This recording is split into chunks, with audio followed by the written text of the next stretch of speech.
Secret from Laos Number 2 Gigi from Laos โอ๊ยตื่นกันเอง โอ้ยสบายดี สวัสดียินดีต้อนรับทุกท่านเข้าสู่รายการกระแส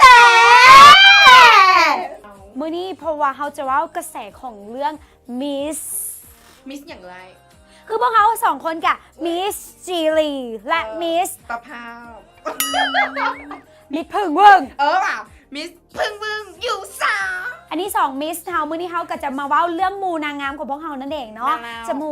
Miss ของพวกเฮาเนาะที่ตอนนี้เป็นกระแสแล้วพวกเฮาก็ได้สืบมาว่านางไปอัพ อย่าง ไส้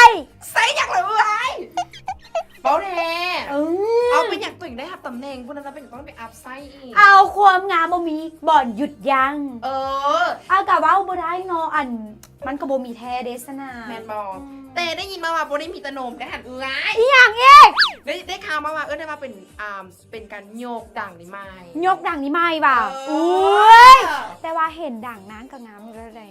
งามบ่ได้เอื้อย ว้าย ก็เป็นพึ่งวึ้งอยู่สา ดังนางก็มีอยู่แล้วแต่ว่านางก็อัพมาอุ้ยแห่งเลิศแห่งเป๊ะผู้ใดห้า แต่ว่าตามที่เห็นยุ่งนี่ตอนนี้หนีได้มาอยู่กำลังบวมกำลังไข่อยู่ กำลังบ่องกำลังคายอยู่แต่ว่านี่เพิ่นกับบ่ได้สิแบบสิไปออกบอนอื่นดอกแต่ว่าอันนี้พวกเขาเอาข่าวมาให้เบิ่งเนาะ แต่เสื้อเบอร์มามันบนมีแต่เท่านั้นดอกอย่างน้อยมันก็ต้องมีการจิ้มเจาะเจ๊ะเล็กๆน้อยๆเพราะว่าสิไปประกวดอยู่ต่างชาติต่างแดนสินะเอ้ย นั่น เนาะ แล้วเพิ่นก็ต้องได้มีการแบบเพิ่มความงามยิ่งขึ้นอันนี้หลายคนก็คือสิสงสัยนะว่ามิสนี่เพิ่นแมนเอียงโอ้ยอยากเว้า อยากเว้าแต่ว่าพวกเขา ว้าวบ่ได้ แต่มีอีกข่าวหนึ่งนะฮันเอ้ย ยัง บอกได้ยินข่าวแบบมาแว่วๆว่านางนี่ได้มามีเป็น มีแฟนเหรอ อุ้ย มีแฟนบ่ได้ป่ะ ที่จริงนางงามก็จะว่าให้มีแฟนแต่บ่แม่นหมา อุ้ย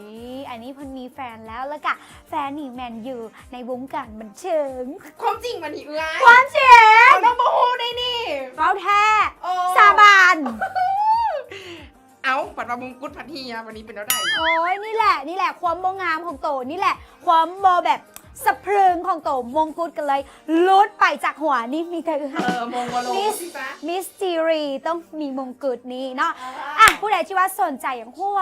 มิสผู้นี้เนาะจะแมนไผ่นะเขาขอใบอีกตื่มว่าสื่อเพิ่นแมน2พยางค์ไปซอกเอาเลิศเด้อเนาะเพราะว่าตอนนี้เพิ่นได้ไปอัพมาแล้วว่าสิบูมสำหรับเนาะและที่สำคัญเนาะพวกเราต้องเป็นกำลังใจเพิ่น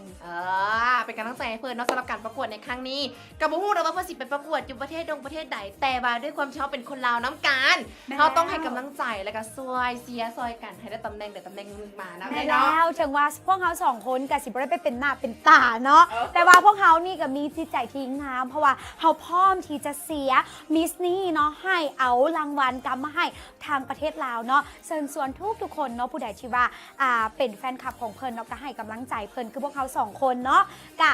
อันนี้อยู่แล้วเนาะกับผู้จักกับเพิ่นอยู่แล้วเขากะส่งกำลังใจไปให้เพิ่นเนาะให้เพิ่นญาติเอารางวัลเนาะมาต้อนมาฝากประเทศลาวเฮา หรือว่าถ้าหากว่าเพื่อนเฮ็ดอย่างบดเอ็นบ่ได้ตำแหน่งอย่างมาแต่ว่าปีหน้าบัดนี้อาจจะมา2 คนไป แม่แล้วอาจจะแมนมิสพึ่งวึงและมิสชิลีไป เข้า ก็ ไป เป็น นี่จะ ได้ ได้บอกเข้าไปนี่จะได้บอกต้องถามท่านผู้ชมเบิกคอมเมนต์มาเนี่ยมาสอบว่าเขาไปได้บอกเขาได้บ โอลี่ตัวยังสิถามท่านผู้ชมอยู่ว่าท่านผู้ชมนาสิคอมเมนต์อย่างมา